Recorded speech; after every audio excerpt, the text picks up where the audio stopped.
Salam alaikum, bonjour à toutes et à tous. Aujourd'hui, on va parler du modèle taxinomique de la personnalité, c'est-à-dire le modèle qui définit l'individu à travers les traits et les types de la personnalité. Et en même temps, on va parler du modèle psychodynamique ou bien psychanalytique de la personnalité. Alors, on commence par qu'est-ce que la personnalité? La personnalité est le résultat chez un sujet donné de l'intégration dynamique de composantes cognitives, pulsionnelles et émotionnelles. Donc, on veut dire par dynamique, c'est-à-dire l'intégration et l'interaction de ces différentes dimensions cognitives, pulsionnelles et émotionnelles. Autrement dit, c'est l'ajustement de ces différents facteurs constituant les traits de personnalité, à savoir les modalités relationnelles de la personne, sa façon de percevoir le monde et de se penser dans son environnement. Le mot personnalité du latin persan veut dire le masque, c'est-à-dire la forme finale des traits ou bien des caractéristiques psycho, physio, sociaux, environnementales de la personne ou bien de l'individu. Donc par là, on a quatre points importants pour définir cette personnalité. On a le processus dynamique ou bien interactionnel. Donc ces traits sont généralement stables dans le temps, c'est-à-dire on doit les déterminer à travers leur stabilité dans le temps. Et les traits sont uniques, c'est-à-dire singuliers, ils concernent seulement le sujet, et formés à la fin de l'adolescence. Et pour le diagnostic taxonomique ou bien taxinomique, ou bien descriptif des traits de la personnalité, on se réfère principalement sur l'un des deux classifications internationales, le CIM, qui est la classification internationale des maladies mentales européenne. Actuellement, on est dans la 11e édition, le CIM 11, ou bien on se réfère sur le DSM, diagnostic et statistique des troubles mentaux. Actuellement, on est dans la 5e édition, le DSM 5. Alors, ces deux références consacrent un chapitre qui s'appelle les troubles de la personnalité. Et en fonction des aspects cliniques, donc pour la clinique de la personnalité, on prend en considération l'aspect cognitif, affectif et relationnel. Concernant l'aspect cinétique ou bien l'aspect dynamique, on se demande est-ce que les caractéristiques notées de telle personnalité sont stables relativement.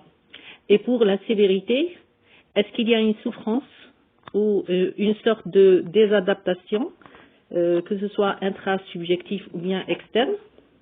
Et enfin, on doit exclure toutes sortes de facteurs toxiques, médicaux et autres troubles psychiatriques s'il y a lieu. Toujours selon le diagnostic taxonomique, on peut dire que les personnalités paranoïaques, schizoïdes, schizotypiques se trouvent aux frontières des troubles psychotiques. Par contre, les personnalités histrioniques, évitantes et obsessionnelles se trouvent aux frontières des troubles névrotiques. Et la personnalité antisociale, borderline, narcissique et dépendante sont marquées par une fragilité narcissique. La fragilité narcissique est tous les sentiments qui expriment le besoin excessif d'être admiré, le sous-estime du soi, les sentiments d'infériorité et le vide chronique de l'identité. On va décrire les traits des personnalités citées. On commence par la personnalité paranoïaque. Elle est marquée principalement par la méfiance. La personnalité schizoïde marquée par le détachement social et émotionnel. La personnalité schizotypique, elle est marquée par la gêne aiguë, distorsion cognitive et perceptuelle et excentricité. La personnalité antisociale marquée par le mépris et la transgression. La personnalité borderline marquée par l'instabilité et l'impulsivité. La personnalité histrionique ou bien la personnalité H est marquée par des réponses émotionnelles excessives et quête d'attention. La personnalité narcissique se trouve toujours dans l'administration et le manque d'empathie. La personnalité évitante marquée par l'inhibition sociale. La personnalité dépendance marquée par la dépendance à l'autrui, ou bien elle se trouve toujours collante. La personnalité obsessionnelle compulsive marquée par le perfectionnisme et le maîtrise. Passons au modèle psychodynamique, psychanalytique ou bien structurel de la personnalité. La personnalité est déterminée en fonction de sa structure, donc on parle là de la structure de la personnalité selon la vision freudienne ou bien selon la perspective psychanalytique. Alors, la structure de la personnalité veut dire la base idéale d'aménagement stable des éléments métapsychologiques constants et essentiels chez un sujet.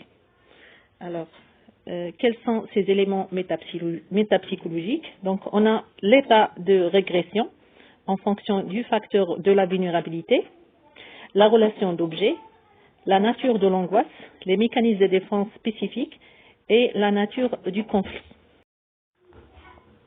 On peut dire par l'état de régression, l'état de fixation qui peut se trouver chez une structure. C'est-à-dire au cours de développement de l'enfant, ou bien au cours de la formation de son structure, l'enfant peut passer par certaines faiblesses, besoins, frustrations, un manque ou bien un excès de soins. Et cette fixation, elle va former un trait principal par rapport à sa structure, c'est-à-dire elle va déterminer cette structure plus tard, à l'âge de la puberté ou bien à la fin de l'adolescence. Et en fonction de l'état de régression, on a soit une structure orale ou bien une organisation psychique orale, ou bien une organisation psychique des traits anal, ou bien une organisation psychique des traits phalliques.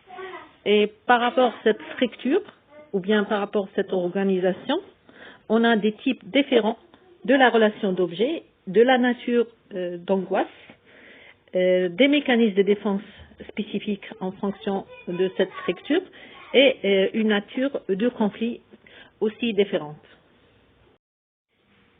Et pour cette perspective freudienne, les termes névrose ou bien psychose ne correspondent pas forcément à une maladie, mais plus à une constitution ou bien structure du patient qui s'est construite au fur et à mesure de son développement. C'est-à-dire les troubles névrotiques, c'est l'équivalent d'une structure névrotique désadaptée.